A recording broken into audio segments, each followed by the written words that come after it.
Yeah, we are live. I got the LA hat on, so you know we mean business. What's going on, Than? Thanks for joining me today. Yeah, man, what's up? So you can see by the title, we got some business to take care of. Some real business. I've been watching a lot of the reaction videos in the whatever sphere you want to call it. The Religion sphere. Jubosphere. Exactly. All the stands, everybody. And I've seen some good things, but this one was interesting. So I've personally met Trent Horn before. Shout out Cameron Bertuzzi, CCV1 conference. Anybody who was there, you know what it was like. Doubt he remembers me at all. But Than, he reviewed the Jubilee debate. Didn't even include you, man. How do you feel about that? I'm not hurt by that or anything, to be honest with you. I wasn't expecting him to review anything. I'm not expecting anything out of it. I was a little just confused why he wouldn't. Yeah. Especially on the Christology side of things. I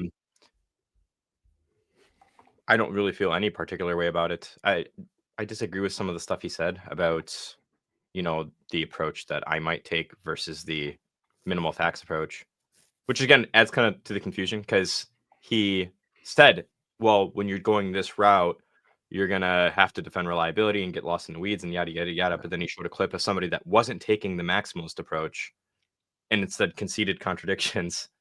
So I don't know. I was just confused and I don't really know how to feel about it. I was more miffed at the way that he talked about the approach that you and I would take to the problem of evil, because I didn't get to go up to talk about it. You did. And I was not surprised by the amount of people that don't know philosophy that well that misunderstood you. I was really surprised to hear Trent miss the mark on you, because it seemed like he seemed to use what, like, your interaction to segue into what Mormons want to say. Does Trent think Tim is a Mormon? Like, what's going on here?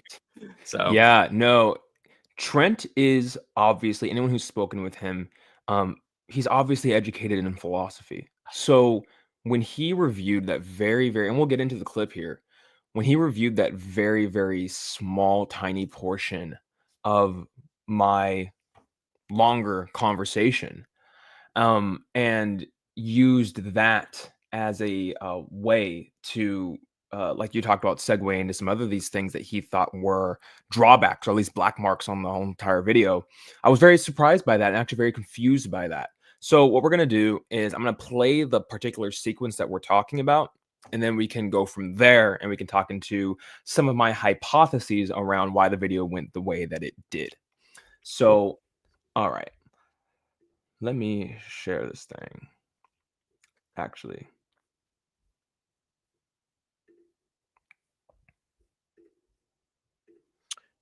Somebody said, I liked the explanation you used when you guys were reviewing it with Big John Steele.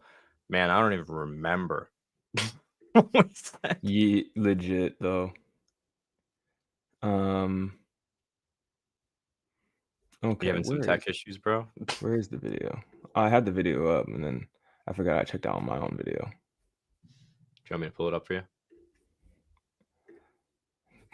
If you can get to it faster than me.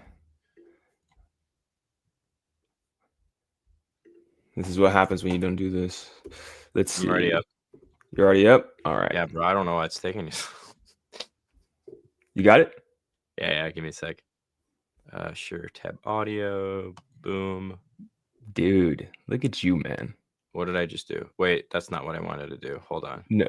You're sharing our stuff. That's the wrong one. Yeah, hold on. Yeah. Sure. But yeah, while he's getting onto that, the reason why we're making this video is not because I need to vindicate my name or anything like that.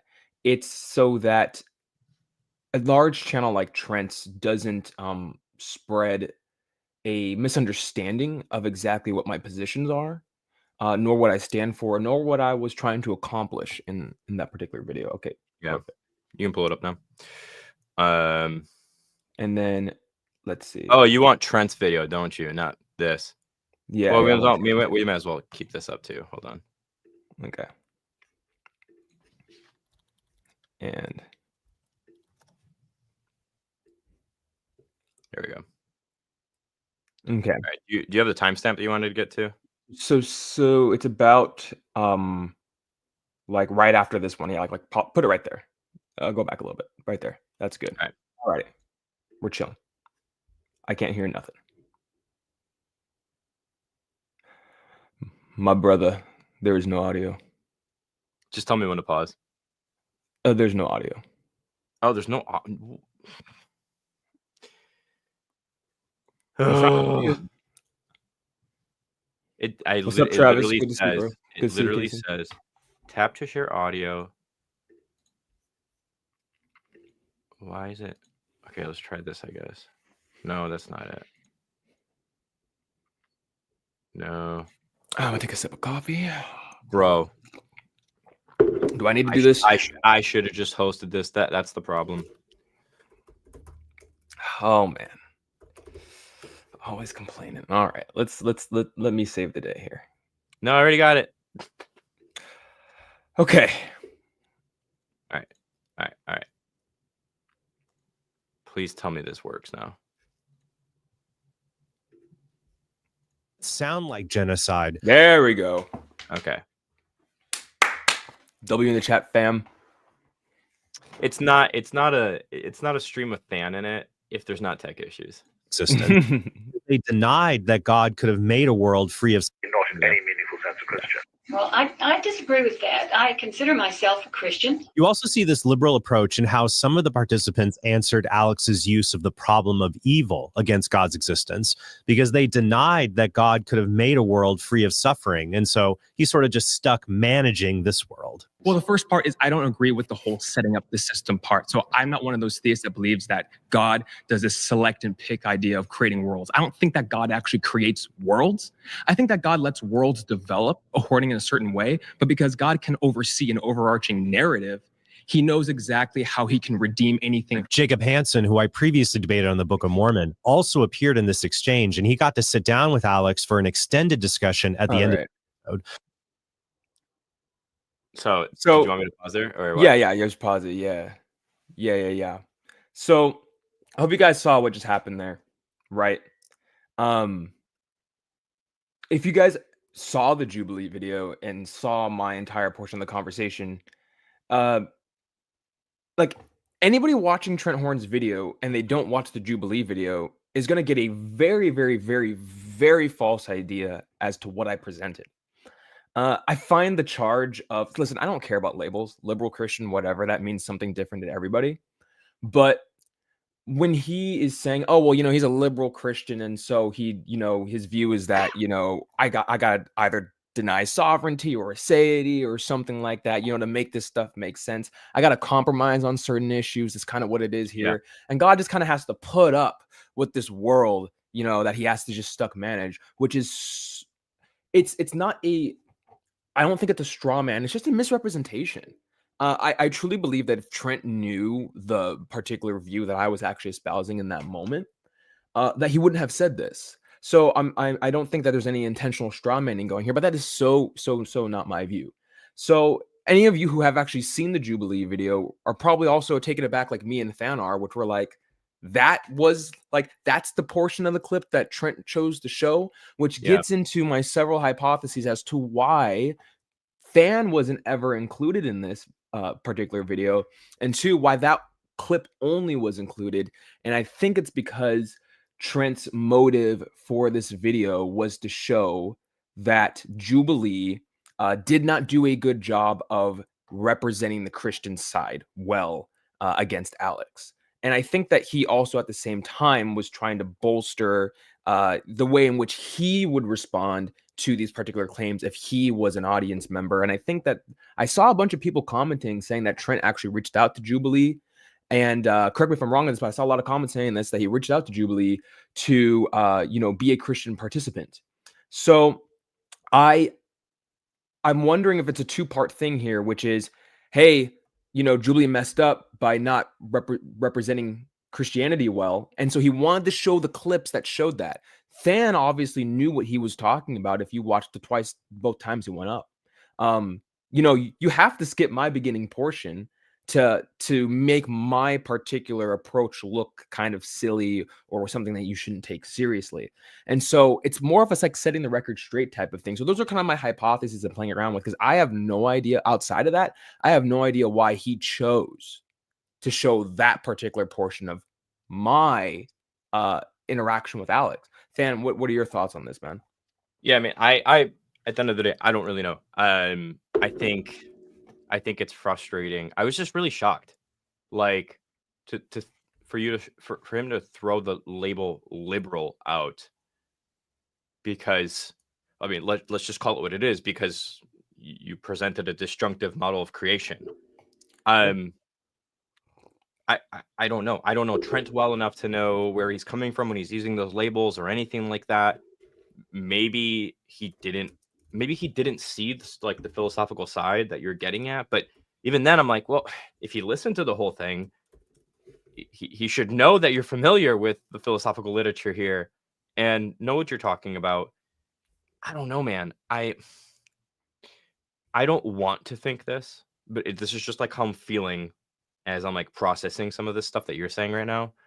It part of it almost feels like maybe he just wants to call things that are not Catholic or Thomistic liberal. I'm not sure. Like, that's how I'm feeling at the moment. But I don't know, Trent. Like, I wish I could have a chance to talk to him about this. That'd be Same. really cool. Yeah. That'd be great. So yeah, as for like why he didn't, again, I don't really know why he didn't include me. Again, I'm not really hurt about that. It's no skin off my back. I even left a comment. You'll see it up here, right? Like, I said, dang, I was hoping to hear your feedback, yada, yada, yada. And somebody was like, what was it? I said somewhere, I wasn't expecting anything. I just wanted to see his thoughts. Like, I really just wanted to see what Trent thought. Cause like, I hold Trent in high regard. I was curious to see what he thought. But yeah, so, I mean, what you're saying makes sense.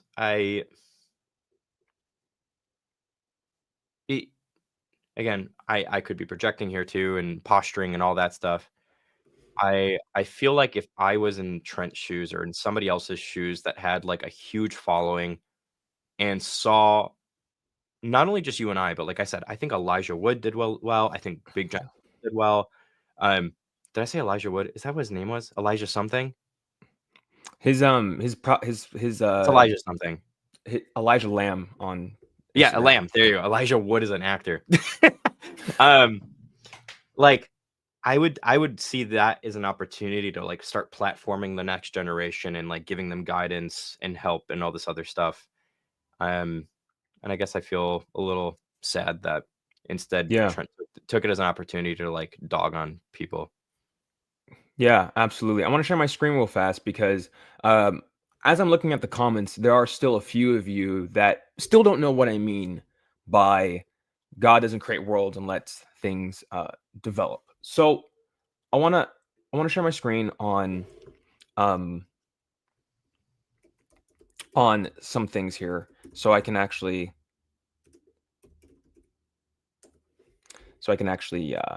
you know, pretty much set the tone straight here. Okay. So the first thing is, this is a really good paper, and I'm going to remove, there we go. Okay. So there's a really good paper, and this is where it's taken from. Okay, this is written by a Christian philosopher, one of the best living to date analytic Christian philosophers, as well as philosophers of religion and metaphysicians, Peter van Inwagen. This paper is called The Place of Chance in a World Sustained by God. And Peter van Inwagen, he's been on Capturing Christianity. He's written many, many, many articles. His stuff is very highly complex. He deals with a lot of really interesting issues and topics. The thing that he talks about in this book is what he calls the difference between a conjunctive and disjunctive model of creation. I can't control F on this because this is actually just an image of his work here. So or else I would find specifically where he talks about it. But the basic idea here is that when we think about how God creates, the conjunctive model would state that God looks at all possible states of affairs. So all the ways in which a world, the actual world could be. That's what we mean. That's what philosophers mean when they talk about worlds. You could say it's a maximal description of all true propositions. You could say something like that. Usually, an easier way to put it is it's all the ways in which the actual world could exist or exemplify itself.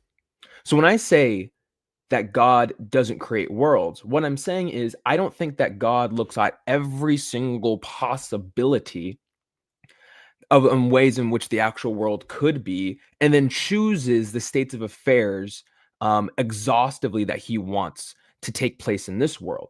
Because what that would essentially mean is that this world is just an ensemble of things that God foreknew already that he chose to actually take place in this world. What I rather think is this is the disjunctive model, which is instead of it being a conjunction of all possible states of affairs, and then God chooses a particular slice that he wants, I think that what God does is God chooses this particular initial world segment, as we call it. So, this initial front edge of any developing universe. And he imbues it and builds into it these initial conditions and these parameters by which God governs for how he wants the world to develop. Now, this necessarily includes an ingredient of chance or indeterminism. So the world, in a sense, co-participates in the creation of the world. God is the creator of the initial state of reality. And then the initial state of reality is imbued with particular powers to develop in a chancy way into many things. But the things by which it develops into, there's already a boundary placed on them. There's already governing principles by which God has already placed on the universe. So the universe doesn't evolve in a way that God would be unaware of. It evolves according to a particular overarching plan. So then God is still sovereign and still governs it, and he is still the creator of the universe, except the universe exercises its capacities to bring about other things in a chancy way. So a way you can put this is human beings, we are Homo sapiens, we are also carbon-based, right? And if you hold the evolutionary theory, then you also know we share a common ancestors with chimps. A way you can put this is on the conjunctive model, God said, let there be Homo sapiens that come from a chimp line or lineage that are carbon-based, right? That are bipedal. That would be the conjunctive model. On the disjunctive model, God says something like, let there eventually be embodied moral agents. And then the universe, with its built-in capacities, then participates in bringing that about in a chancy way. And this just happens to be the way in which we got embodied moral agents. It could have been a completely different way you rewind the time. But there are constraints by which God places on the initial conditions for how the universe develops. So when I say that God doesn't create worlds, I'm talking about this idea that God selects every true proposition prior to creation and then instantiates that world. I don't think that God chose and reached out into the annals of time to place true propositions in the particular ways in which they have actually been true in this world. So that's why this paper is called The Place of Chance in a World Sustained by God. So when I talk about worlds, I mean that in the philosopher speak sense, as in possible world semantics. I don't think God creates worlds in that way. But yes, God created the universe. God is sovereign over the universe. This reality would not exist if God was not the foundation or source of it. So I'm not denying anything that would, keep me out of orthodoxy or anything like that. So there's the difference between two models, the conjunctive versus disjunctive model. So this is a really good paper for you guys to read, The Place of Chance in a World Sustained by God. If you search it up on the internet, the first link will pop up and it's a free PDF. You'll find it right here. So that's how that works. Than, you also have a really good way of explaining it. I don't know if you want to give your way of explaining it, but The super the bro version of explaining this. This is what we do, guys, right? Like Tim has the philosopher language, and I'm just like, hey yo, this is how it goes. Okay. Instead of prior to creation, God, here's the bro version, right? Prior to creation, God is theoretically, right, considering the like what he's going to create, right? And that's not me saying like God has to think or anything like that. This is me just broifying this. And he looks at all the worlds he can create, and there's two different types of worlds he can kind of look at, right? There's either like worlds 1, 2, 3, and it kind of goes out in a straight line, and whatever happens like necessarily happens. Or he could instead think, I want to create the best kind of world, and the best way to do that is I'm going to set up the initial conditions of this world, and what happens from there is going to happen in an opportunistic, indeterministic, and non-fatalistic way, where creation itself cooperates with me in bringing about the kind of world that I want. It's not the fact that this is open theism. This is not open theism. This is not God, like, this is not deism where God creates and lays his hands off or anything like that. What's happening is this is a non-deterministic and non-fatalistic way of things coming about, and God is cooperating with reality, including us, and different worlds are being instantiated as different decisions and chancy things are happening. Absolutely. And I love that, by the way. Good explanation. Guys, we all use social media. Let's talk about like machine learning. Okay. The way in which your TikTok and Instagram algorithm works. You know that there are coders and software engineers and security engineers behind the existence of these social media algorithms.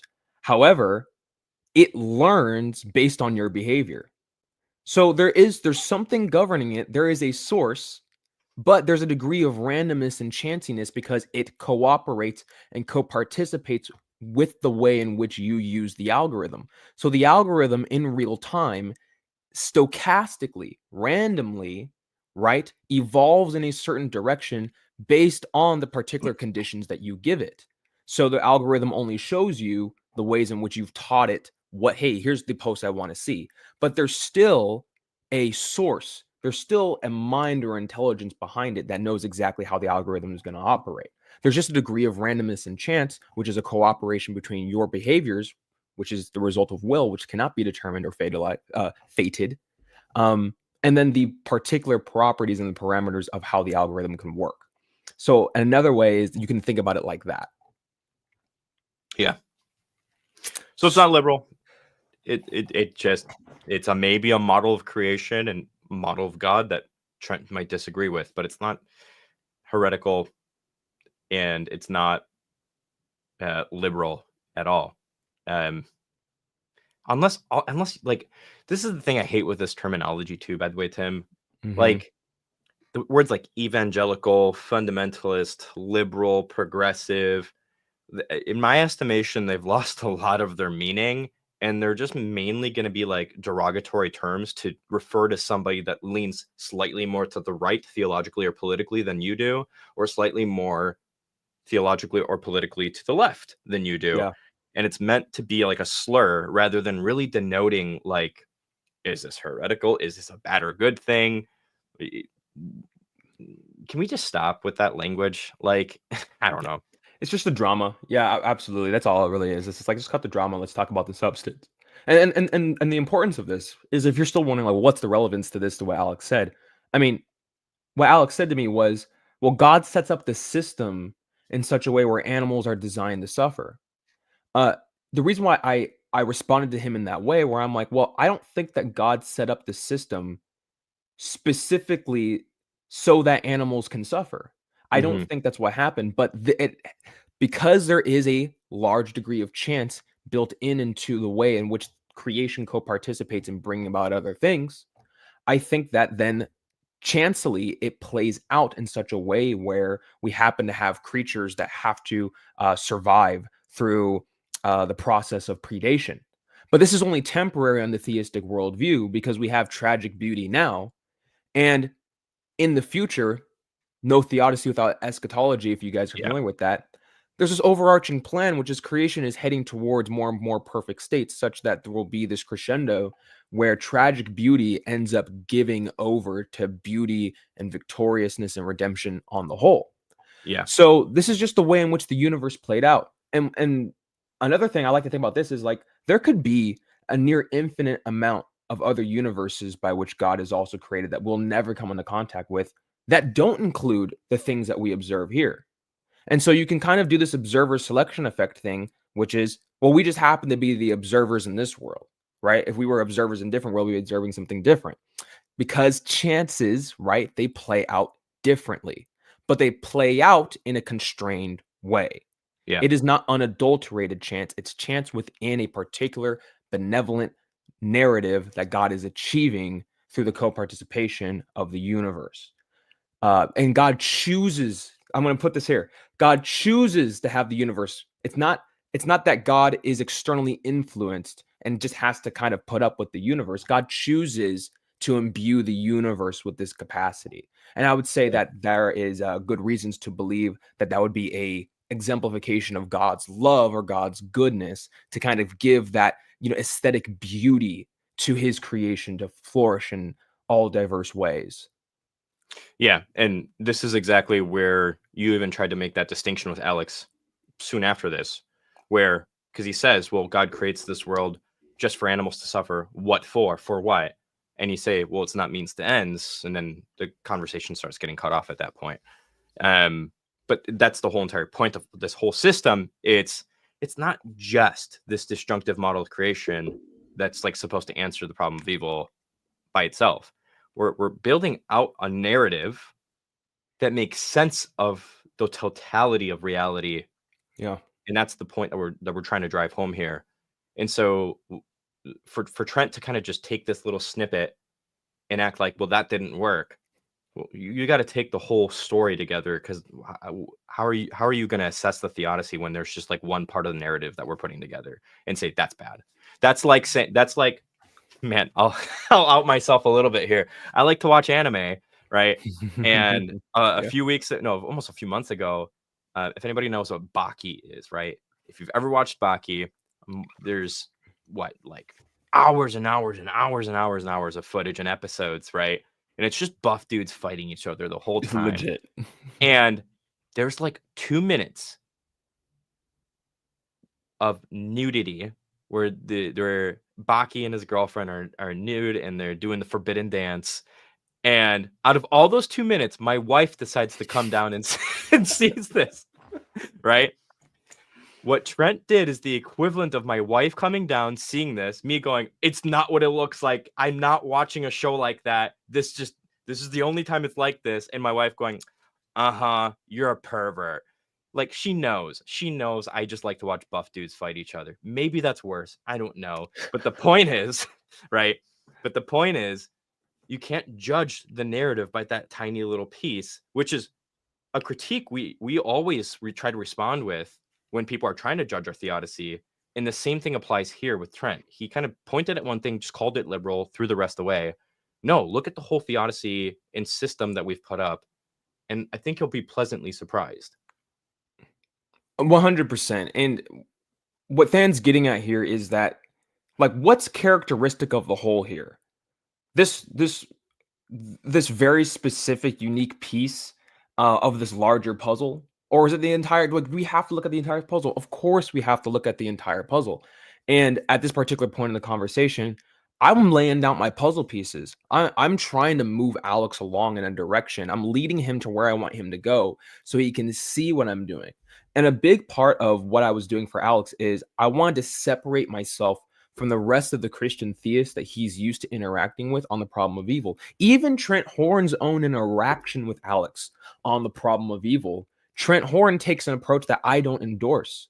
And so the particular approach that I gave to Alex, I was building that out bit by bit because this is probably the first time he's actually interacted with someone in a public sphere in debate style where I'm having to lay these ideas out. Yes. So what he's going to do is he's going to have this gestalt moment of, having this subconscious programming of going, okay, well, when Christians say they're suffering, they're going to try to tie that to some like necessary good, right? Yeah. That this was And he necessary. did that during your conversation, right? He did. multiple I times. don't think he purposefully misunderstood you. He's just been doing this so long that when you're look, I do it too.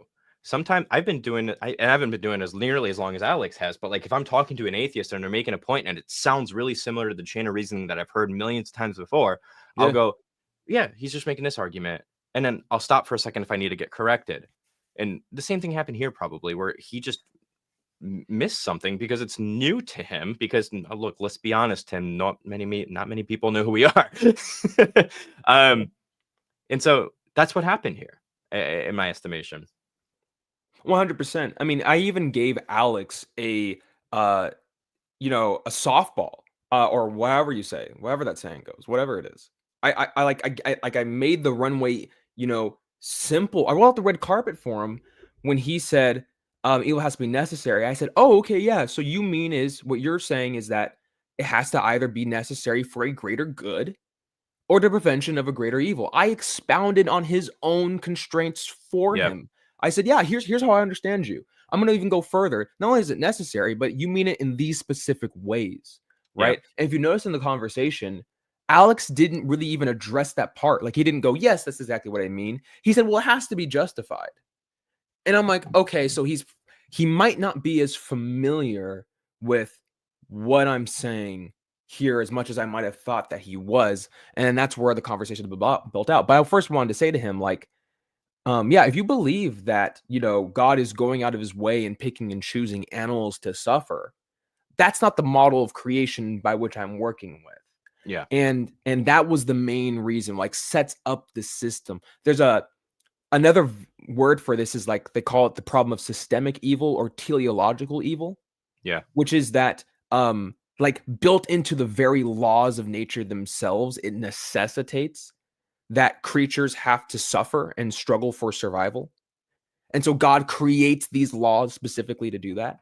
It's called the teleological problem of evil because it seems like God designed things to suffer, which means that God is in a way performing some act of evil, which is to negate his very property of moral perfection or perfect lovingness or omnibenevolence, whatever you want to call it. So I just first said, hey, I'm going to step back from that. I'm not even going to say that's the case. Yeah, 100%. Does he address anything else from you after this, or I don't remember? No, that's it. That is it. Fair enough. I'm just a liberal Christian who says that God has to put up and manage a universe with suffering. Yeah. Trent, if you're watching this, public or private, man, like I think Tim and I would both love to talk to you. Privately, even just to like lay out on the table the system we're working with and everything, because I know you didn't address me in here with this, but like I take the same exact approach as Tim does. There's some differences in our approach, but other than that, like the bare skeleton is the same thing. And yeah, Coley, my man, dude, good to see you, man. And appreciate the kind words. Appreciate the kind words. Always glad you were able to tune in. I love how people will say that about you, but because I just like use the bro language all the time. Wait, what happened? People are always pointing you at as like the super smart one and all this other stuff, and then there's me just like, hey, yo, what's up? Even though we say the same thing, it's I know. Like, yeah, we literally say the exact same thing. It's just like, but one of us plays video games, I guess. Yeah, it's the muscles. Yeah, no, 100%.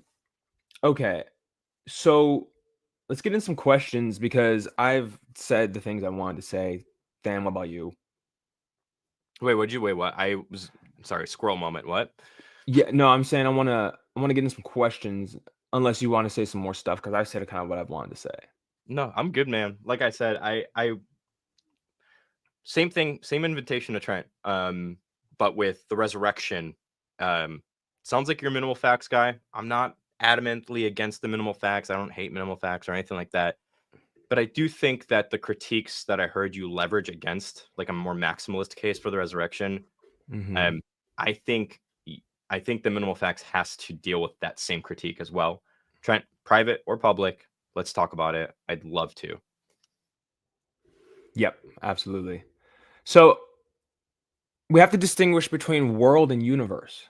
I think I have no problem with there being multiple universes, causally disconnected from one another, where some don't contain the evils that we observe. The reason why is because chances play out differently. Like if this is the same explanation that physicists, cosmologists give for how you could even get a multiverse scenario just with cosmological models. That you take the initial conditions of space-time, or the quantum field or whatever, and it has the intrinsic potential to go and branch out in a multiplicity of different ways. And because chances play out differently, well, you're going to get different kinds of states of affairs. And so I think that the same thing goes for God's mode of creation here, except the way in which chances play out, they're constrained. Meaning they play out in such a way where they're still within the overarching narrative that God has in mind. So, for example, my view here is that God's not going to allow any evil that's going to be permanently soul destroying. So the universe isn't going to develop in a way where it starts to go into the zone or the range by which there are soul destroying evils. It's not going to develop in that way. It's going to completely bypass that. So you got to think on terms of possible universes versus possible worlds, because if I believe that there are in the Louisian sense of it, that modal realism, that there are actual possible worlds that actually exist, concrete possible worlds, then yeah, but I'm not even making that claim. It's much more modest than that. I'm just talking about universes. Okay. Let's see. What else do we got? I guess we're working backwards right now. Question: isn't Tim's take on creation just deism, where God creates and then just lets things play out by themselves? No. Yeah. Deism. I was just gonna say, I actually hit on that a little bit when I gave my bro version of this too, where I specifically said this isn't deism where God just creates something and lets go. It could be compatible with that view if you want it to be, but there's nothing about this view that says that God just has his hands off and that's it. It's totally compatible with the view. This is the view that I take, where God co-creates with creation in bringing about different states of affairs by a chancy and an opportunistic process, right? So, for instance, yes, like whether or not I decide to take a drink out of this cup, a different world is instantiated, right? Like the world diverts from what it could have been to what it actually is, depending on what I choose to do. And that is part of this co-creation thing that I'm talking about, and collaboration thing I'm talking about. If you have ever heard of my theodicy, like I call it the cosmic story theodicy, where God has us as co-authors in the narrative of reality. So it's not, I would actually say it's even further away from deism than somebody might argue it is, because what I'm saying is it's not just that God creates and involves himself in the universe. It's the fact that he involves himself in such a way that he actually collaborates with people, which I would take to be an even deeper level of relational depth than a world where God doesn't commingle and co-create with his creation. Beautifully said, man. Beautifully said. The only thing I want to add to that is how philosophers understand the term deism is that God is morally uninterested in the universe. So if God happens to create embodied moral agents, God is uninterested or indifferent towards our affairs. That's deism. There was none of that going on in my picture where God allows the universe to participate in bringing about diverse states of affairs through a chancy process, where God knows and says from the beginning, let there eventually be embodied moral agents, where God actually already has a plan for any of these embodied moral agents that would come about, however way they come about. So it actually does negate deism from the beginning, because my constraints on this as well is that God's going to ensure that there's going to be no such suffering as well that's going to be permanently soul destroying. Why? Because he wants his creatures to actually succeed at this game of life, or he wants to actually have his creatures succeed in crafting biographies for themselves that they would endorse in the total timeline of their life. So this completely negates deism. It completely negates the thesis that God is morally uninterested or morally indifferent towards the affairs of sentient creatures. Okay, let's keep going.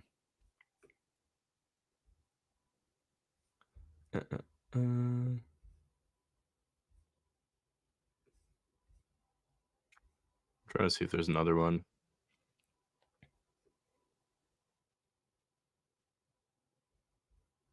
Found this one.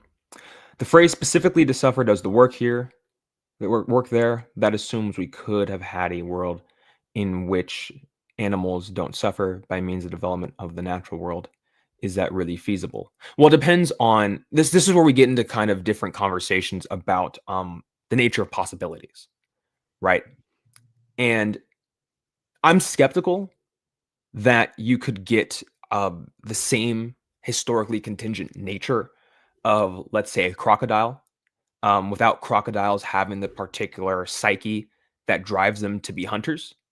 I think that's metaphysically impossible, given the nature of what a crocodile is.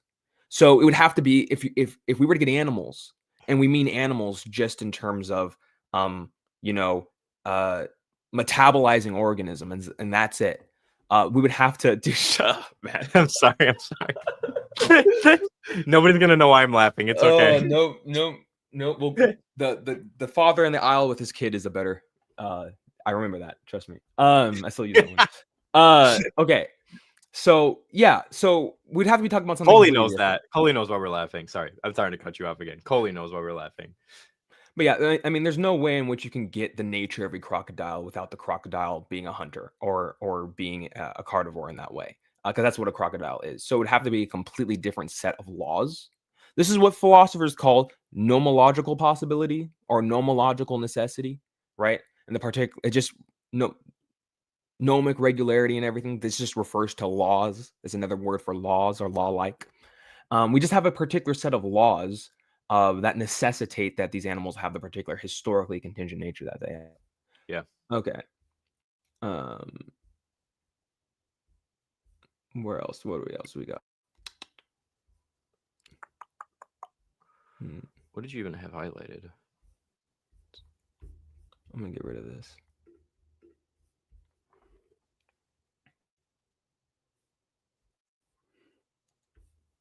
I can't highlight. Brando asked another question. Okay, newer ones. Sorry, Oh, we're wait. gonna have to go with the newer ones. Yeah. Okay. Isn't this view compatible with possible worlds? It would just mean that God knows all free choices that free creatures would make, and that would constitute worlds. Well, all possible worlds refer to is all the ways in which the actual world could exist, right? Now, how you think possibilities play out is going to be depending on your particular theory of modality. There's a few different theories on the table, and I'm not gonna say you can join yourself to a particular one, dude. There's a few different theses on this. Dude, that is just hey, you know. Dude was here's the ready to thing. yap for hours. I made fun of you for going the future with Baze and Matt Dillahunty. That Dillahunty debate. We were like, the Baze is the future, guys. It is though. So I made fun of you for that. So are you saying we can't inform our priors based off of? I don't remember what I said. You said. So what you're saying is that we can determine our priors by our propositional content. Yeah. Yeah. Oh man. Okay. We missed a question. We missed two Okay. important questions, I think, actually. If you roll to the 1:10 p.m. mark, well, I don't know. Actually, yours is different. Okay, whatever you have highlighted, 1, 2, 3, 4, 5, 6. Air Rodin asked a question, and after that, Thinker asked a question that I think this one right here. Yeah. Where can I find Tim's work on the problem of evil? Is it mainly videos or writing? So I have 3 or 4 videos on my channel about the problem of evil. A few of them are about the problem of evolutionary suffering, and then some of them are just generally about the problem of evil. I just released a video, I think last week, about this conflation problem that I see atheists make about the problem of evil, moral justification versus psychological motivation. That's a good one.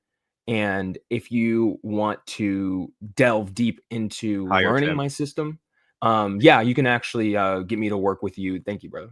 You can actually have me kind of coach you on this stuff, and just hit the link in the description. You'll see that there. Fill out a form, and I'll see if it's a good fit that I can walk you through this. It depends on a few factors, but yeah, totally. I in my mastermind community where I teach this stuff weekly.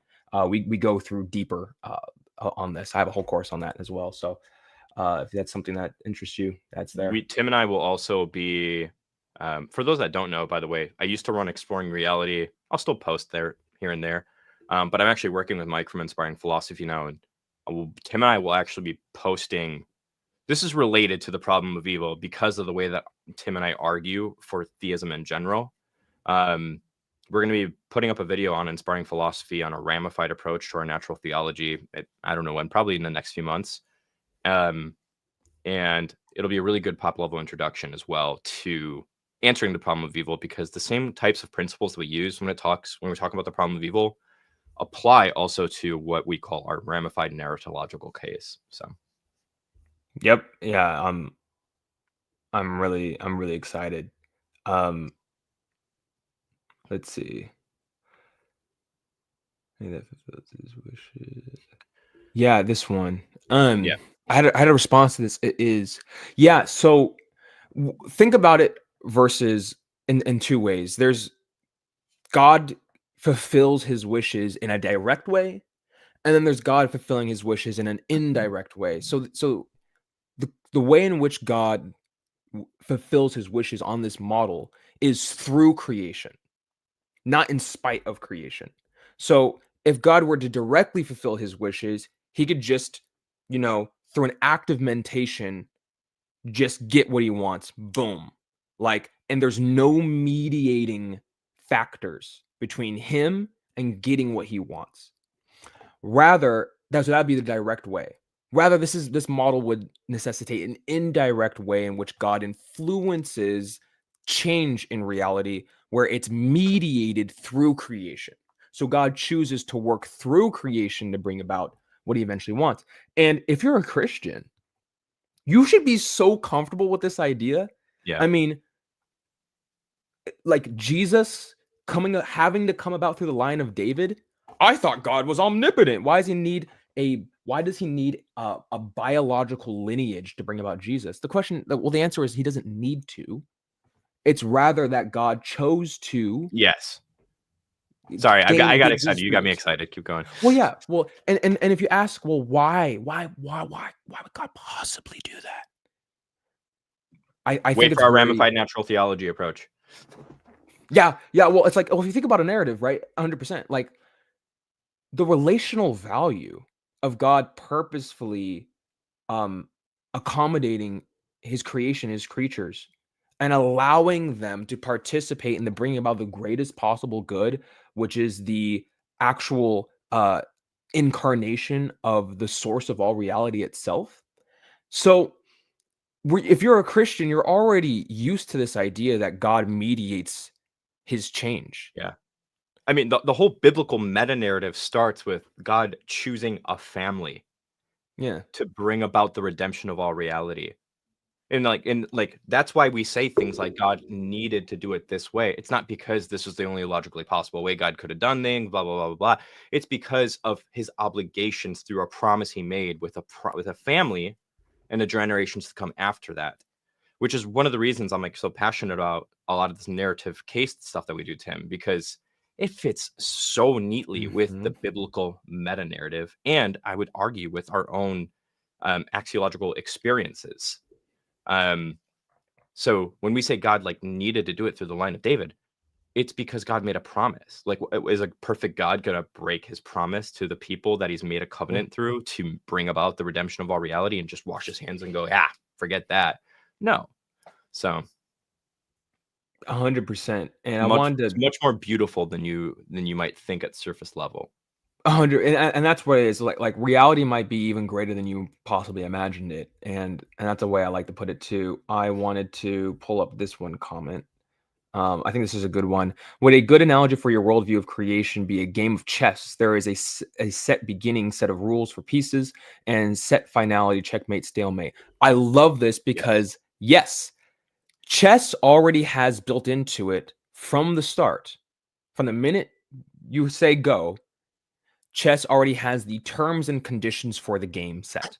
And then you have to, bro. I saw a comment. I laughed. I'm sorry. Okay.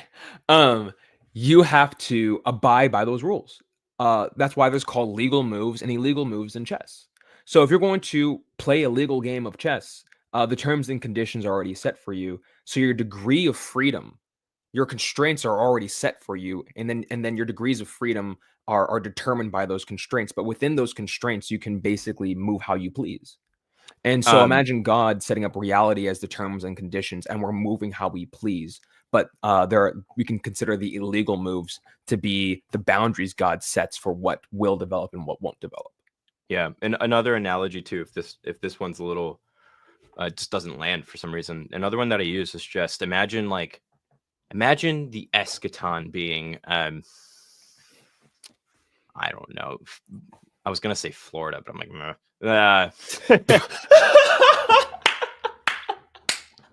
Bro, insane. Imagine the eschaton. I'm gonna imagine the eschaton how I would love it. All right, The Cayman deep in the mountains, very high in Minnesota, snowy, off the grid, and I'm just straight vibing. You know what I'm saying? And that's where I got to go.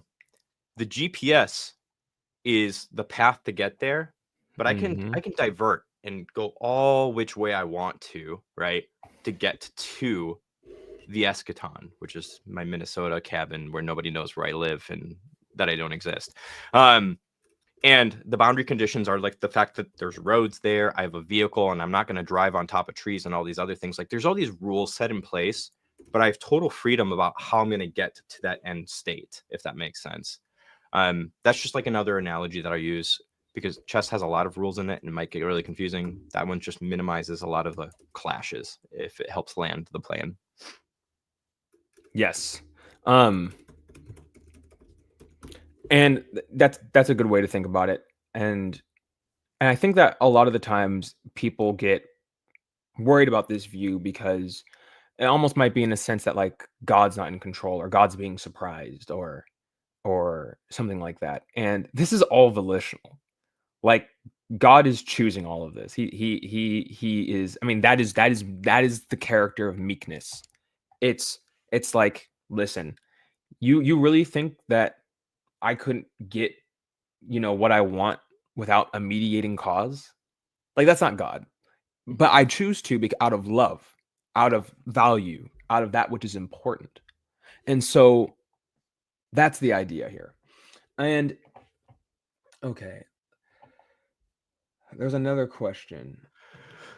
And it was this one. How can anyone say that suffering isn't just the consequence to actions or attitudes that our own free will make us the ones responsible, not God? Well, if you think about this, we have to think about evil, okay, in terms of this systemic thing, which is it possible for God to get free creatures whose innate constitution does not include having to have an energy source that's based on the existence of other creatures?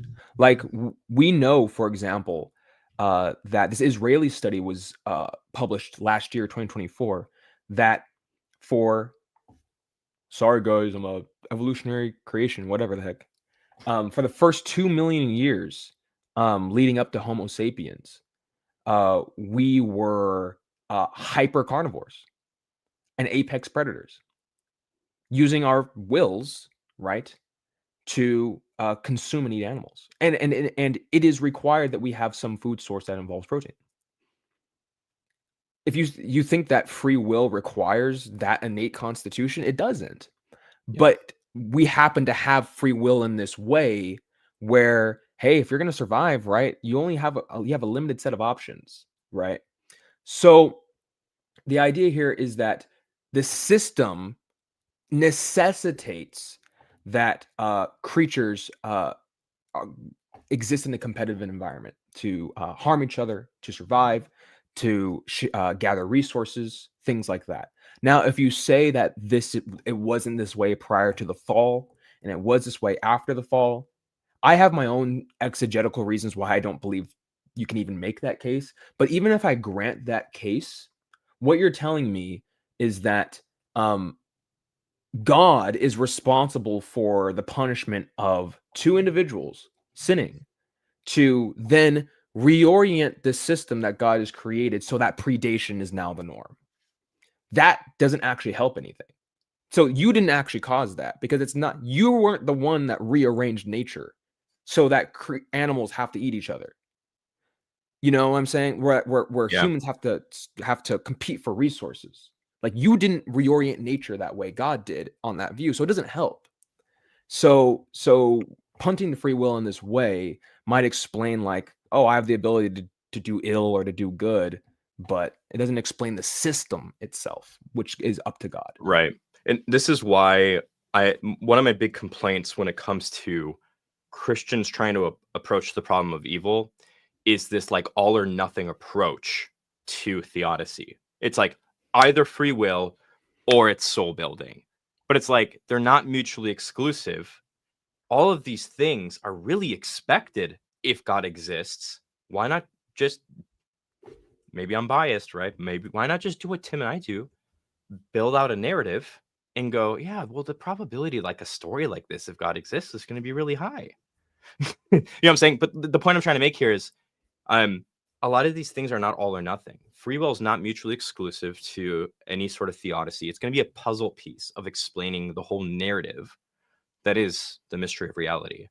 And so that's, just to be clear, that's not us saying, well, correct me if you think I'm wrong here, Tim. That's not us saying free will isn't a puzzle piece. That's just us saying free will is not the silver bullet that's going to answer all these things. 1000%. Yep, I completely agree with Phantom on that. Yeah. Yep. Who cares about philosophy or religion, guys? Think we should just listen to what God said.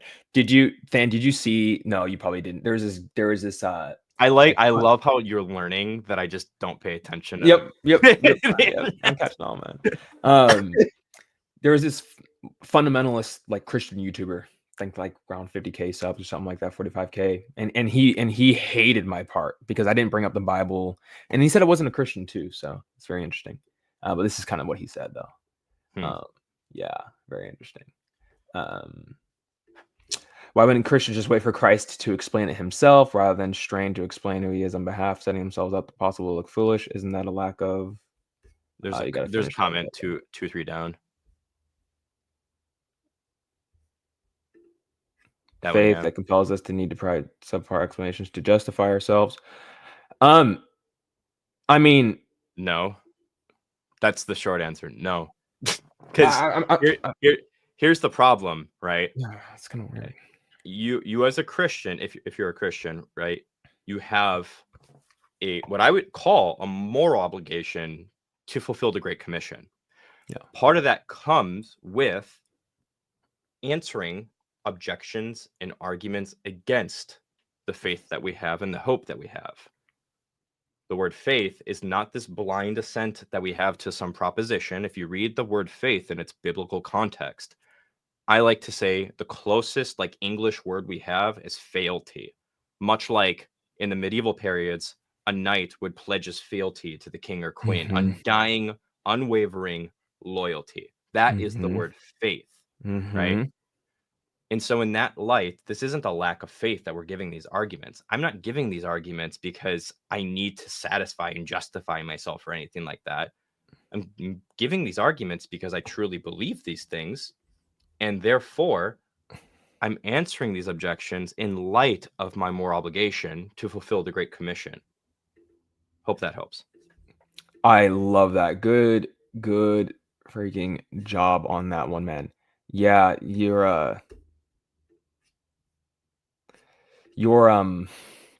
what you're hitting on is perfect, because I mean, ultimately, like, I'm gonna ask the question, so what? It's like, so you are gonna come up with some explanations and you end up looking foolish. Like, do you really think, oh, sorry, you just messed up the whole thing?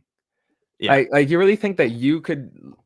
But also, like, okay, somebody thinks I look silly, so I should stop doing the thing I'm morally obligated to do? Is that your argument? Like, I don't know what the point is. Like, if that's the case, if you end up looking foolish and you don't want to look foolish, then do better. Like, I'm serious.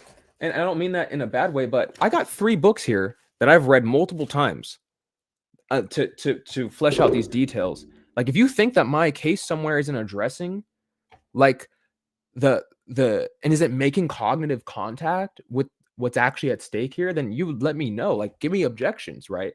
But I mean, and if you already believe that Christ is going to, set the whole record straight in the end, then your temporary foolishness isn't going to thwart the plan at all anyway.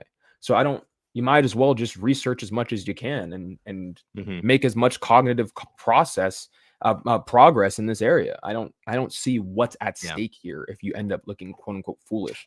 On the off chance I came off mad there, that wasn't anger, by the way. And Tim can vouch for this. That was passion. You saw it coming out. I just have RBF. I like this one.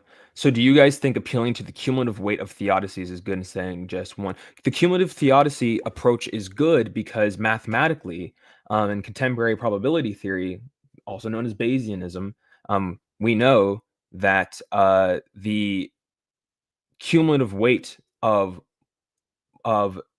several probabilistically independent propositions can serve to increase the overall probability of the hypothesis itself, and so that's mathematically valid, and it's philosophically a good move. It's a move that I actually don't see many people make because I don't think that they know how to navigate the lay of the land that well on that one. Ultimately, what Than and I are working on is we're working going away from the cumulative approach, where we just have one single argument that is able to incorporate everything. And I think that if you can do that, that's where the money is. But yes, cumulatively, in terms of plausibility boosting, the cumulative approach works. One of the things I'm also working on too, by the way, for those interested, is because Tim and I are putting together this ramified case, like narratological case. It's just one argument to get to Christianity being true. On top of that, though, one of the things I'm working on the side is actually like a fictional, like cosmic novel. I don't know what to call it, right? Like almost like a C.S. Lewis type thing. And the basic idea there is actually like that book is actually going to be a companion to the narratological case we put out. Because if you guys can like read a narrative that captures the very essence of the argument we're putting up, the narratological case we're putting up, if you can synthesize that and integrate that kind of like into your psychology, whatever, I don't know what the words are here yet. It's going to really help actually capture what we're getting at as well. So that'll be really fun. I'm actually really close to getting the first draft done with that too, Tim. Oh, that's sick, bro. No, that's awesome. 1 second. There's another one. Okay. Moving on to the next one. Boom. How do we reconcile theistic evolution with Eve being taken from Adam's side? Did that literally happen? And if so, did women not exist prior to Adam and Eve? I'm a little confused on that. I first want to say I've been where you are. I'm going to say something that John Walton makes very apparent in his book, The Lost World of Genesis 1, I think. The authors of Genesis 1 through 11 are not at all interested in recreating like historical science of like how things are happening. It's to teach us theology. So like this story of Eve literally being taken from Adam's side, I mean, that could be the case, but Genesis 1 through 11 is not that story. It's not going out of its way to recreate events for us in the most literalistic terms. And the reason why is because that's not their motive. That's not that's not what the audience would have been interested in, nor is that what the audience would have been edified with from the story. We're 21st century Westerners. We are obsessed. We're postmodern. We are obsessed with the literalistic details of things. So these aren't people that are infected with our form of consciousness in the 21st century West. So as far as theistic evolution goes, like it is completely compatible that God's mode of bringing about biodiversity is through the evolutionary process. And Genesis says absolutely nothing about that. Yeah, that's not what the story is about.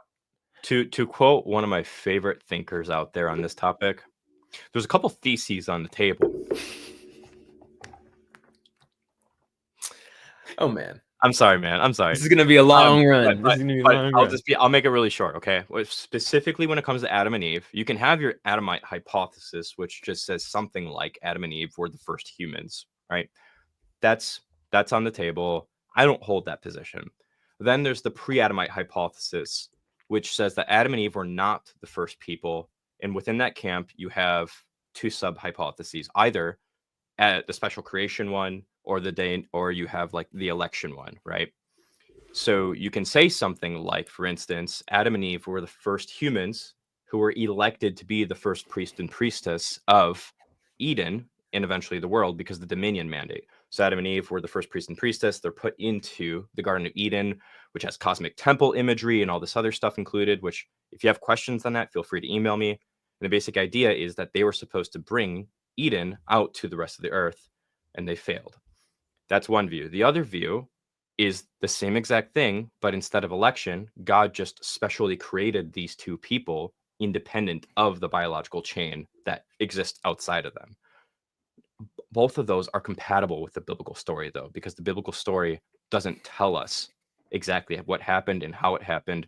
More than likely, some kind of pre-Adamite hypothesis is true, and I would take the election model as the more probable one out of I agree. the others. I agree. Yeah. Again, another point where Than and I are completely on the same page.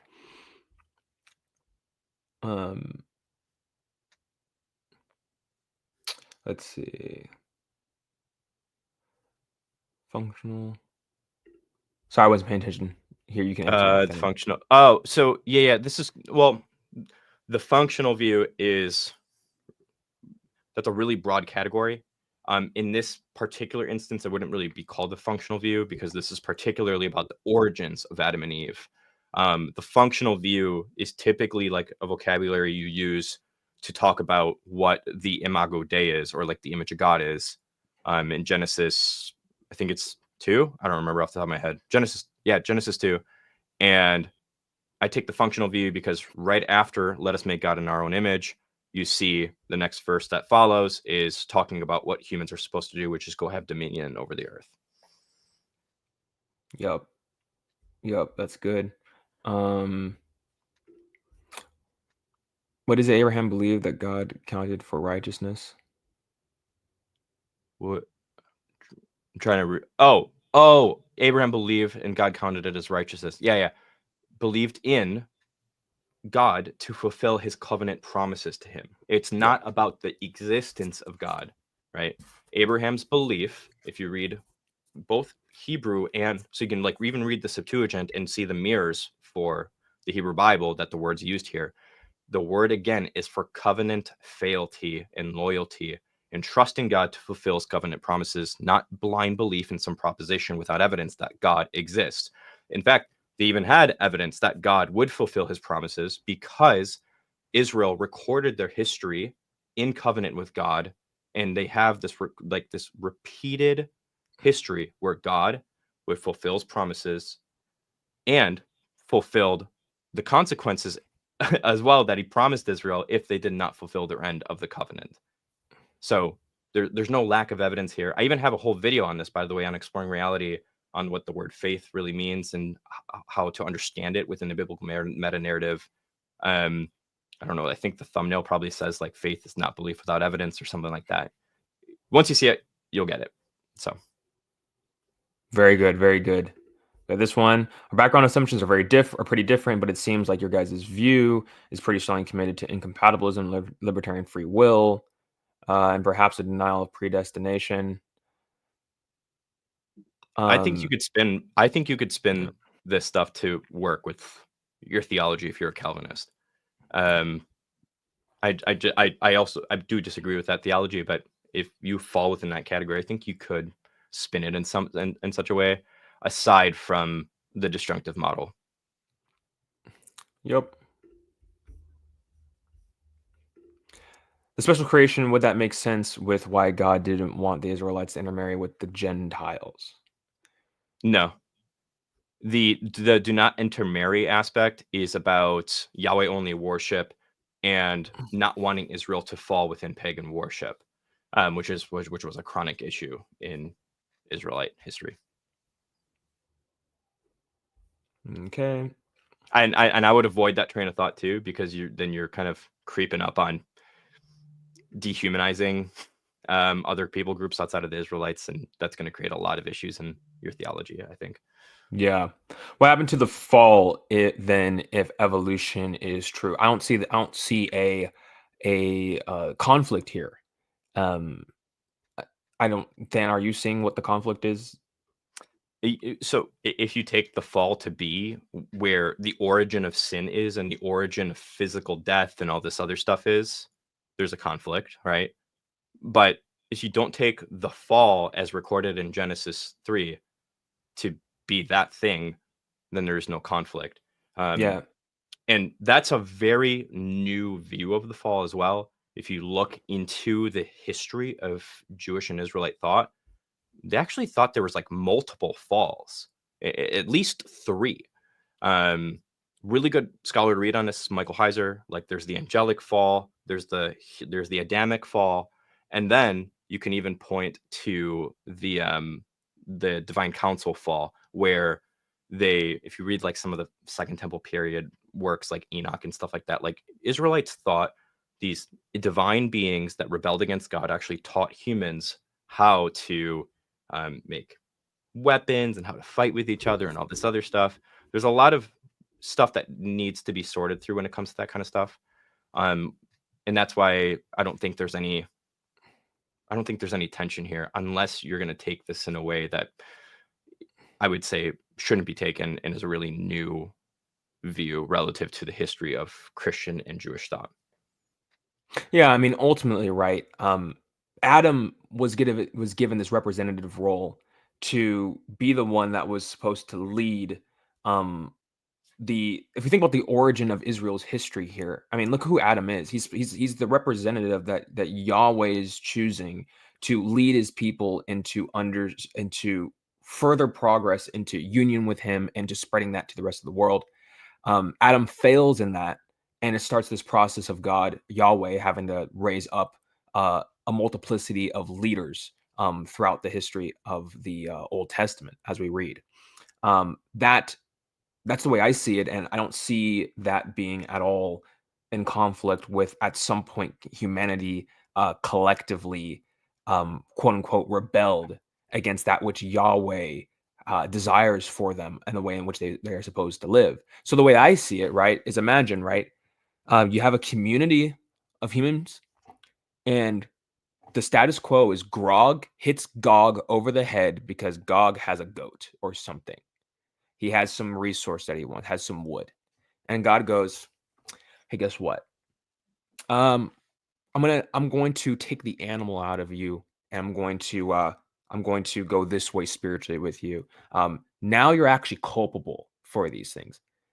Just because you want resources is not a good enough justification for having to go kill others. So I'm going to raise you guys up a leader that's going to show you exactly how to live true to how I want to set you apart from the rest of humanity. Adam fails in that, the fall, because then Adam fails us, because he's supposed to be our example that we are supposed to follow. If the leader fails, we all fail. Therefore, through one man's sin spread through all men because all have sinned. There's tons of ways to look at this. So, let's see. What's next? I lost my train of thought. Caleb Chapman is the next one, I think. That's your stream. I'm going to say unique. What do you make of Kyle's news? Definitely unique. Yeah. Yeah, I'm not going to say anything here. I'm not a universalist, but I'm not anti-universalist. I don't really like to get involved with those discussions. Tim and I hash it out a lot, but that's only going to be between Tim and I and my friends. Yeah. Literary devices. Ooh. Where is that? Right under the Caleb Chapman one. Okay. Hugh on literary devices. It came up and talked about gospel authors not free to invent events in the gospels. Oh yeah. Can you nuance your problem with, for example, Michael Kona's view of literary devices? Thanks, Dan. This is all you, my man. Yeah. So nuance your problem with, for example, Michael Kona's view of literary. Okay, yeah. So here's my issue. There's 2 broad categories of literary devices.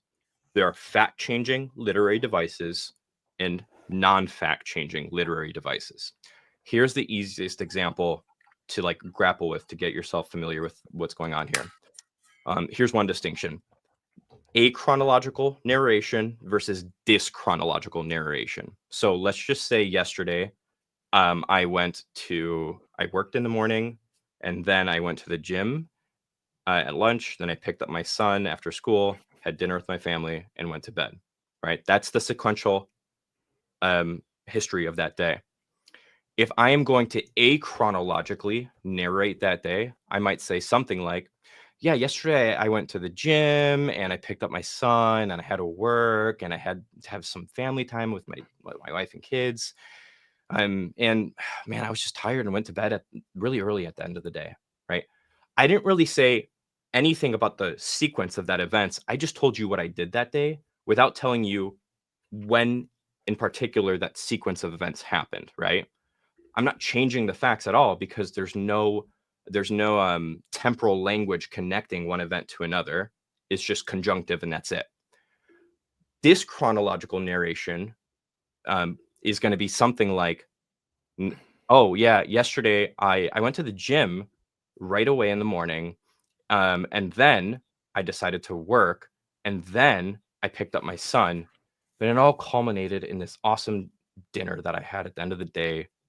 And what's going on psychologically in the background maybe is I told you the things that I wanted you to tell you in a sequence that I did because I wanted you to think about me as like a good dad. I'm changing the facts a little bit for a particular point that I'm trying to make.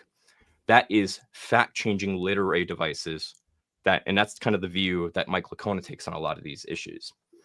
So that's kind of the nuance there. And there's other examples. And I have huge issue with that because if you think that the gospel authors had the freedom to make up facts when they're doing their historical biographies of Jesus, then you can't confidently say that what's recorded in the gospels is actually the recorded eyewitness testimony of those who allegedly saw the risen Jesus. They could have been making things up. An example of this, for instance, is skeptics love to talk about how John's gospel moves the date of the crucifixion from Friday to Thursday. John's gospel has it on Thursday, and the synoptics have it on Friday. And they'll say something like, well, John moves his crucifixion to Thursday for XYZ theological reasons. He's just doing this chronological narration because he has this theological point he's trying to make, yada, yada, yada. Well, the response to that contradiction in the first place is that if you just read the Greek, John's use of the word paraskevi, that's the Greek word for Friday. So there's no contradiction there. But the point is, like, I don't have to engage on fact-changing literary devices there to quell any contradictions or anything like that. And if you listen to the Jubilee video, by the way, you'll actually notice that Alex O'Connor and many sophisticated skeptics like him will use that type of an argument against the reliability of the Gospels. That's why he says Matthew invents the flight to Egypt to put Jesus into prophecy. But I think we have two, and I'll land the plane here, Tim. I'm sorry, I'm yapping. We have two independent strands of evidence against that hypothesis, though, right? Aside from the cumulative case I would make for gospel reliability and historical reportage model of the Gospels, one piece of evidence is going to be the fact that that's just a clunky passage, the Hosea passage that Matthew references, to try to make up a historical fact for. It's not uniquely messianic. More than likely, Matthew's employing a type of midrash that you see in the Second Temple period called Peshem, I think it's called off the top of my head, where you find typological patterns in the Old Testament and you apply them to things that happen in history to find that pattern for theological significance. If Matthew wanted to make up a historical fact to fit into prophecy, he most likely would have picked a much more explicitly messianic passage. That's one thing to consider. The other thing to consider is that Matthew's gospel talks about the return from the flight to Egypt and mentions that Joseph encounters Jews on the way back home, and then he learns that Archelaus is reigning and then decides to go to Galilee instead. That's the only time we hear about Archelaus in the whole entire Bible, and we're left kind of wondering, well, what the heck is going on? It's not until you read Josephus, and Josephus mentions that Archelaus took reign after the death of Herod, and Archelaus at this time slaughters a bunch of people because of an insurrection that happened, and then you have a bunch of Jewish people leaving Passover's canceled. At the same time, Joseph is coming back and hears about what happened. Well, that explains exactly why Joseph decided to go to Galilee, where Archelaus is not reigning. In other words, we have like this interlocking sequence that explains exactly what's going on in Matthew's gospel. If Matthew's making that fact up, something that tiny and casually put in there is not what you would expect to see if it was made up. And that's a long-winded way of saying this is my issue with the methodology of literary device theorists in general. There's way more to get that I could get into here, but I've talked long enough on that, so I'll keep it there. No, that was amazing, man. I love this comment right here. I saw that guy's video about you, Tim. That was nonsense. He's so low IQ. That's your brand of presuppositionalism. He was just like really antagonistic for like no reason. I don't know. Yeah, Like God Logic is in here too. He asked us a question. Oh yeah, that's right. Yeah. How'd you appear on the show? No, yeah. So long story short, I had 3 people that were invited to get on the show that knew me. I kind of worked behind the scenes on a lot of Christian content creators, and kind of help them with their arguments and their content and stuff like that. They pushed me to Jubilee, and then I was like, "Hey, yo, Tim, what's up?" And Tim's like, "What's up?" And I was like, "Get on Jubilee with me," and then Tim got on too. So it was dope, man. It was dope, man. Because they were God Logic. Yeah. Get in touch with me if you want to, and if you're wanting to get on the show, I can get you in touch with the casting producer and all that stuff. Because I think you'd be great on there. Yeah, no, for sure. We need more great representatives. Okay, let's see.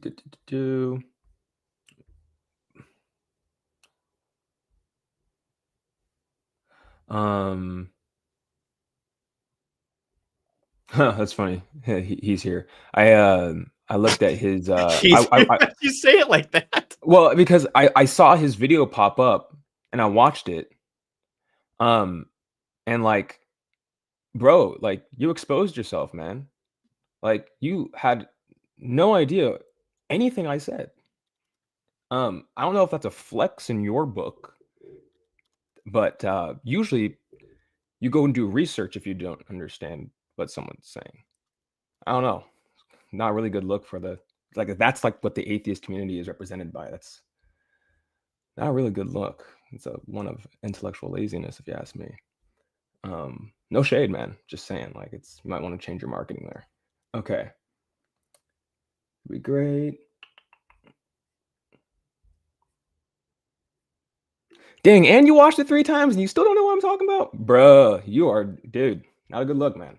All right. Let's see. Do we have anything else that you wanted to cover?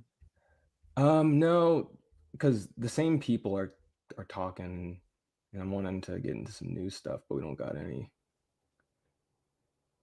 new stuff.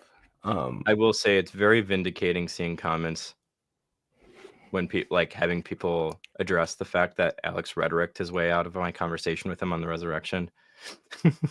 Oh yeah, no, 100%. That's what it was like being there too. Hey, Phantom. What's up, bro? What's up, my man? Good to see you. I love you, man. Job's a homie. I love him. He's also black too, so. Nice. Nice. For those that don't know, Tim and I Tim doesn't.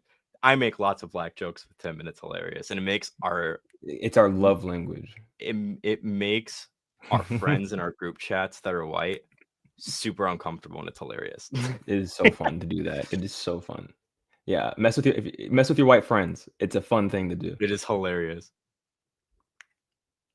Dude, next time we're in person, I'm gonna go. Appreciate it, brother. Appreciate it. What'd you say? Next time we're in person with our group of friends, I'm gonna go ham with those jokes and embarrass them publicly. Oh, dude, it's gonna be great, and I'll just be right on there with you. Be like, it's the curse of ham. Like what, that stonemasonry. God Logic is asking where we're from. I'll just keep it surface level for me, at least. I'm from the Midwest, so yeah, I'm from the Pacific Northwest. Slide. All right. Oh yeah, dude. Yeah, bro. I shout out to you again, man. I know you left a comment earlier, but I'm glad you're here. It's always fun to have your humor and your presence, man. That's my Um, handler for anybody that doesn't know. He dude, likes the okay. term manager, but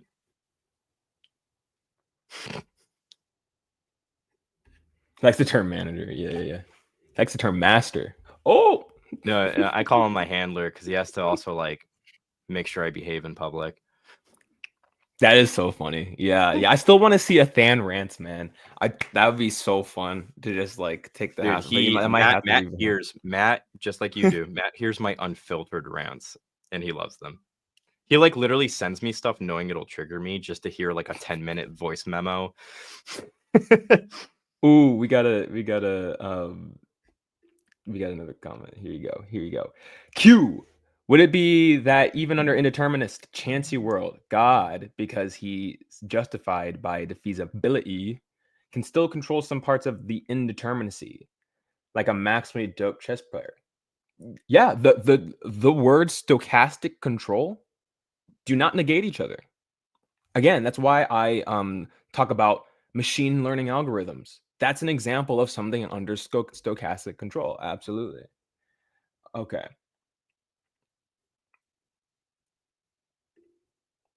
How to respond to the fine-tuning objection that says that if God is all powerful, he doesn't need physical constants to bring about life.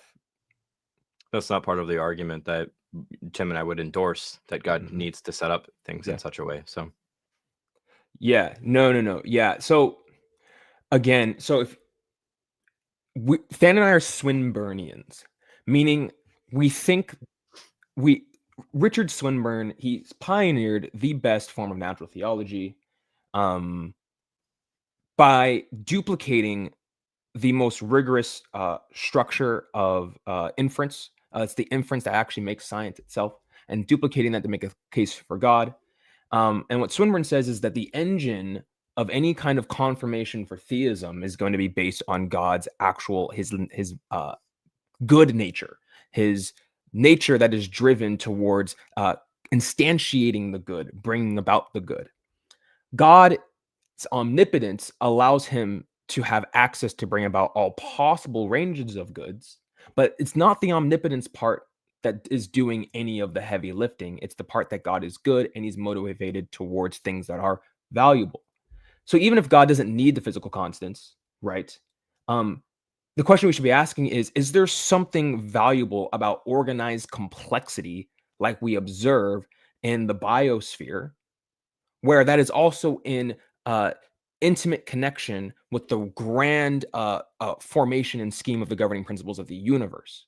And we think that that would make a lot of sense if there's a intentional mind that's driven towards instantiating some of these states of affairs of possible values, such as order, complexity, all those different things. What you got here, bro? I was just showing people what Richard Swinburne looks like because you need to understand this is the GOAT. Tim and I would not be making the arguments we are had it not been for this person. So Yeah, 100%.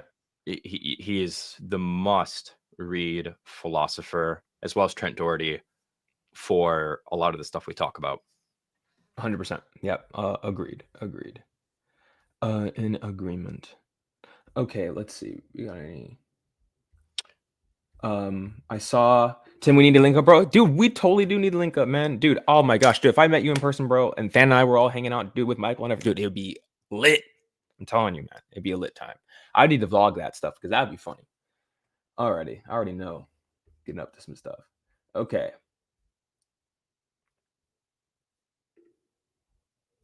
Do y'all know if Joe Schmid has weighed in on this new case? I think he's What do you talking about our like the narratological case that we would put up. And the answer is no, because I don't think Joe Schmid's ever heard of our case. Yeah. But also, like, it's not really been formalized and put out in like. So that's not, when we say no, it's not because Joe's doing something wrong there. It's still really being developed too. I would say. So yeah, I agree.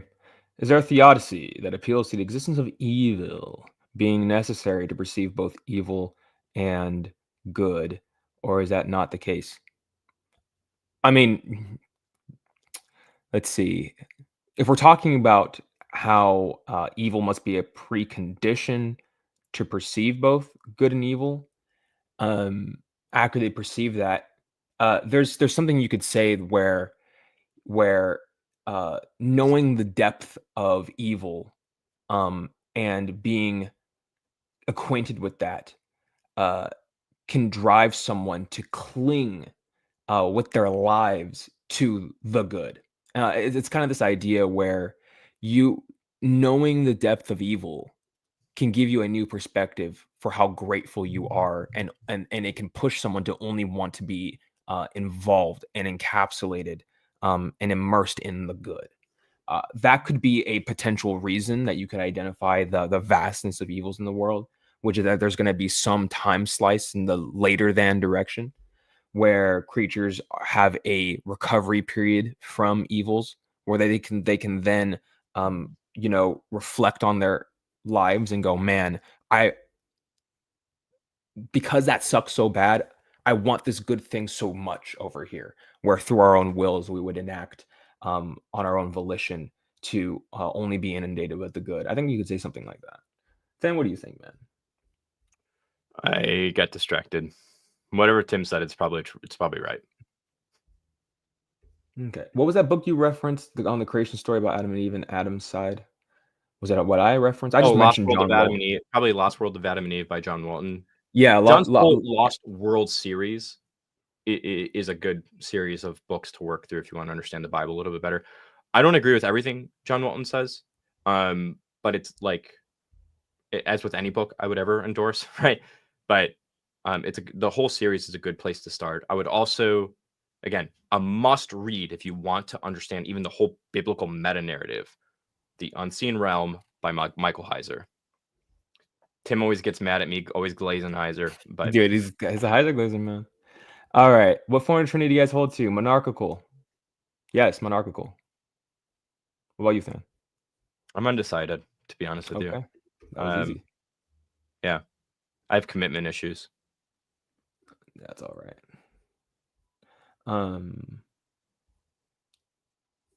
What else do we got? Q. Is there a way to make skeptical theism work with this theodicy? It still seems like God would have to reveal the total set of relevant reasons, let alone on earth, if he wants us to develop trust. Well, if we're taking a skeptical theist line that says that it's unexpected that if God exists, he would not reveal to us in the near term morally identifiable reasons that would justify some evil. If that's what you mean by skeptical theism, where, hey, it's actually not expected that God would have to reveal to us all of the identifying reasons. I mean, that's fine. Like, I'm not saying that in my theodicy I have all of the relevant justifying reasons for evils, but I have enough to be sufficient to demonstrate that God is not bad for not preventing suffering. Sam, what about you?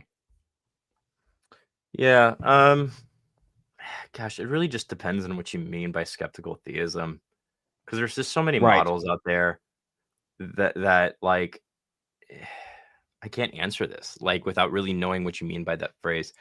I think you could make it work if by skeptical theism, maybe this is me literally just like shotgunning my initial thoughts here. Maybe if you meant by skeptical theism, you mean something like we might have access to the divine justification, but maybe we don't have access to the divine psychology. Maybe you can kind of fit that together, but I'm not sure. I'd have to think a little bit more on it. Yeah. Do you get where I'm coming from when I say that, Tim? Yeah, absolutely, man. Because if you think that skeptical theism is a thesis that we are not in a position at all to know what the morally justifying reasons are for God to not prevent evil, I'm going to say no. I don't need that thesis. But if you're saying that, hey, if you're going to run some modus tollens where it says, hey, if God exists, it's expected that he would allow evils in such a way where we would know why they're justified.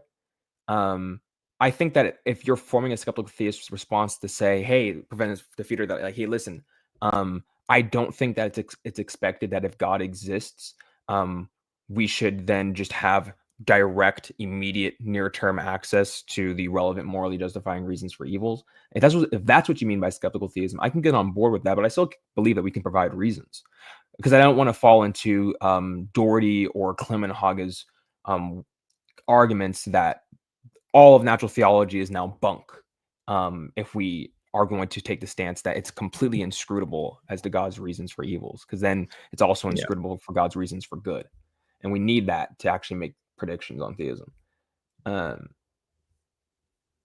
question is the perception of evil. I'm not asking about degrees of evil, but for example, Adam and Eve did not know that God was good because they had never seen anything else. I don't even like grant that.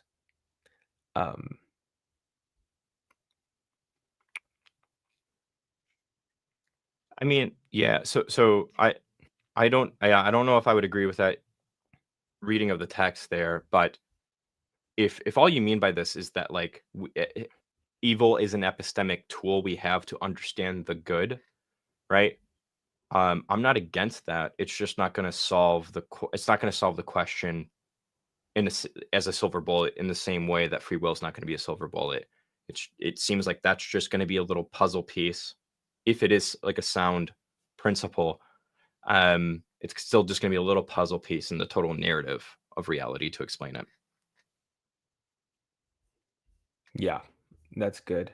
Dude, he's a Heiser Glazer, bro. Rightfully so. Do y'all think the author of the New Testament could have thought that Adam was the first person that knows what was global? God didn't bother correcting them. New Testament authors, blah blah blah. Maybe, but also like maybe not. There's it all like this is a really weird question, because like we have, for instance, like Philo of Alexandria, we have writings from him. This is pre-Jesus, talking about a non-literal interpretation of Genesis, and so it's within the realm of possibility. But I don't think that the cultural memory would have kept on shifting towards young Earth creationism, and then away from it when the New Testament authors died out back into the early church. I think the probability that this is the case, I think, is really low. I find, what's your take on theosis? Yeah, that's what I believe salvation is about. Yep. Okay, this is funny. Why would all guy allow unnecessary suffering? That was a question you didn't answer. Man, I've done 2 live streams on this. If you got to the beginning of this stream, you would also know that I've talked about this as well. But to make it very apparent, he also answered it, by the way. Just sorry, Tim. He also answered that actually in the discussion with Jubilee, if you paid very close attention. That's the next part I was going to go into. Yeah. So when Alex asked me, when I said I don't believe it must be necessary, I believe that God's provision is not in terms of necessity, but in terms of redemption, or on the whole, defeasibility. He said, is that about their earthly life or the afterlife? And I said, both. And then what Alex immediately did is he said, well, let's just focus on earth, which means Alex isn't actually responding to my view if he's just focusing on earth, because I believe that the afterlife is the ultimate destination where defeat of evils takes place. And even if some evils are necessary to bring about a greater good or to prevent a greater evil, that doesn't make I still don't know why that would make it okay, because it still is treating it in a consequentialist notion. It's a means to ends, but we're still talking about creatures who are sentient. So you still have to ask the question, well, what about their lives on the whole? Like, we could say that some little girl gets SA'd and then that somehow produces a greater good. That doesn't make it okay for the girl herself. So there still needs to be triumph in her life and redemption in her life. So even if it is necessary, it doesn't make it okay still. So mine is in terms of eventual redemption and intrinsic defeat. But Alex wanted to ignore the afterlife portion of that and focus on the earthly life portion of it, because that's the best way he can make his argument, because obviously we observe animals who don't triumph over their sufferings. So he has to ignore the eschatological part of my whole approach to actually get the force for his argument. Mine necessitates the eschatological approach, which blunts the entire force of his argument. So if you are familiar though with my approach, you would have saw that, but you didn't see that. So I can conclude that you don't know why. All right.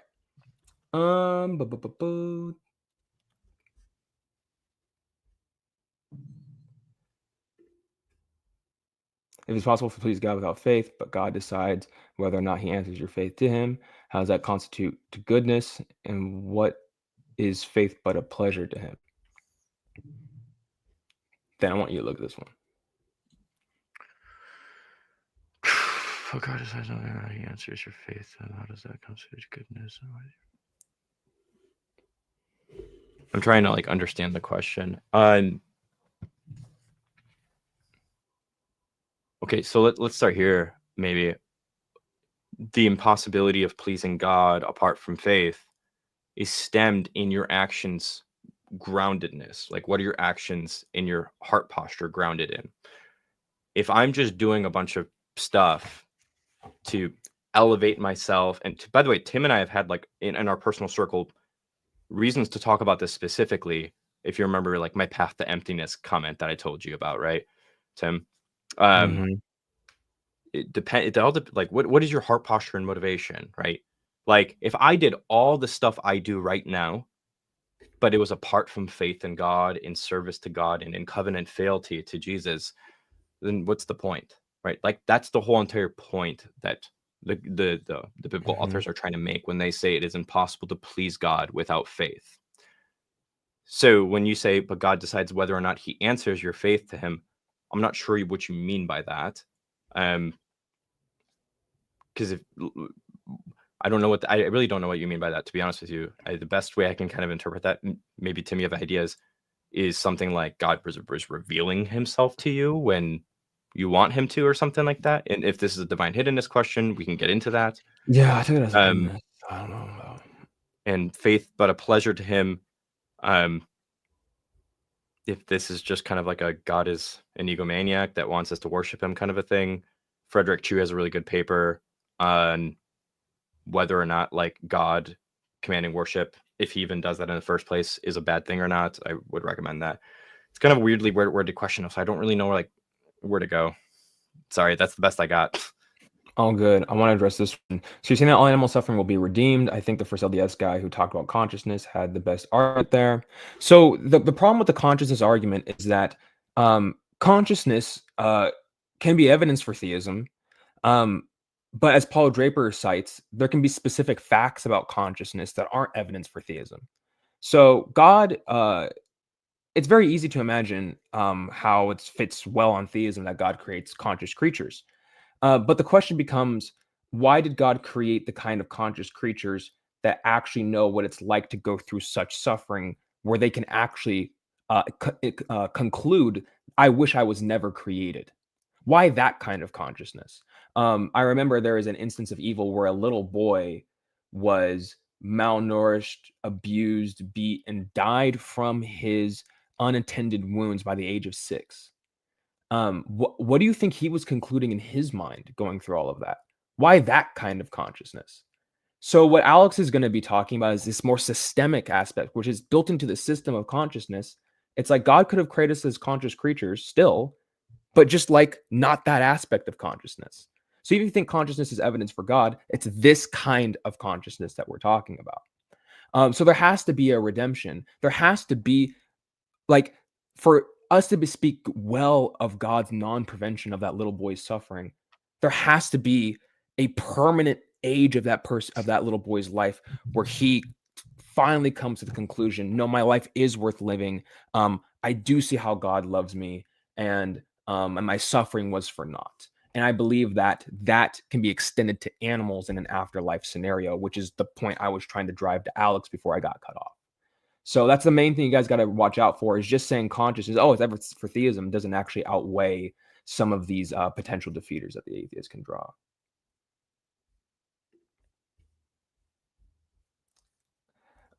Okay, we'll do this last one and then we'll be good. If there would be a new Messiah that fulfilled the messianic prophecies in the Old Testament exactly as they are and not vaguely or just a type of fulfillment, would you follow the new Messiah? Man, I'm not trying to be pedantic here, but it really depends on what you mean by some of these words. Let's start here. If we had somebody that claimed to be God incarnate and started fulfilling prophecies I would be more than likely to believe that that I might be reading Revelation slightly wrong, and that this is actually a literal Antichrist that came rather than a new Messiah. Because the prior probability that a new Messiah is going to come, given what I think about reality to begin with, which is Christianity is true and Jesus is the Messiah, the probability that this would happen, the prior probability that this would happen is extremely low. Furthermore, it would also depend on what prophecies he's fulfilling, because if you read the Gospels in their context, including the ancient Israelite in your head, there's a reason why you see the messianic secret motifs in the Gospels, and it's because Jesus is purposefully fulfilling vague prophecies initially in order to keep his divine identity a secret, because I'm not going to get into that, actually. That's going to go down a huge rabbit hole, but divine counsel stuff, okay? So the long story short is I'd be really skeptical. The prior probability is really low. I wouldn't worship that person. I'd be more than likely, I would think it's something else. On top of that, what else is he doing? Because like just fulfilling some prophecies, especially if they're like easily replicable and all that other stuff, I'm just kind of like, whatever, right? So Nice. Okay, y'all. Fantastic stream. We got off our chest what we wanted to say. We wanted to set the record straight. So any people that are Trent Horn fans or whatever the case it is, and you only saw his representation of me, just rewind this whole thing. You'll see exactly what I was actually articulating, what I was trying to say. And that's pretty much the kind of goal of this stream. Fan is now officially part of Inspiring Philosophy. So it's a package deal. You get Michael Jones, you get Fan via the transitive property. And you still have Exploring Reality up. I mean, I would still, keep that in your mind. But all of Fan's stuff, the best way to support Fan is by supporting Inspiring Philosophy. And if you want to support... And if you, just really quick note, if you do start financially supporting Inspiring Philosophy by any way, in order to support me, make sure you make a note that it's like, hey, this is for Than or something like that. Mainly just because we don't have stuff included in our background processes to like denote why the money's coming in or anything like that. Yep. So just leave a little note so that way we know how to do some stuff there. Exactly. Leave that note. With that being said, I got a video of my own coming out talking about some of the points that I went over with Alex. So stay tuned for that. And with that being said, I love you guys, and more videos on the way, and we will be back sooner than later. Alrighty, guys. Peace.